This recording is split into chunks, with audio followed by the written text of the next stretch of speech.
می‌فرماید که من یاری کردم، من یاری کردم، دل به قراری کردم. یاران این زمانه مثل گل انارن، از دور جلوه دارن، نزدیک بوی ندارن. یعنی فایده ای ندارد. یاری اصلی اون است، به اون باید یاری کرد. به اون یاری که کردی دیرا بدان که تو هیچ غمی نمیخوری، هیچ غمی نمیخوری.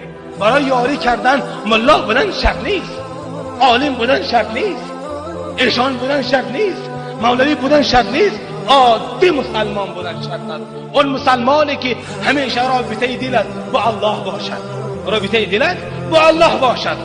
در زمان حضرت مولانا الیاس رحمت الله علیه یک مرد مسلمانی بود، مرد عادی بود، مسلمان بود، شیخ بود، مستفید بود، اما این شخص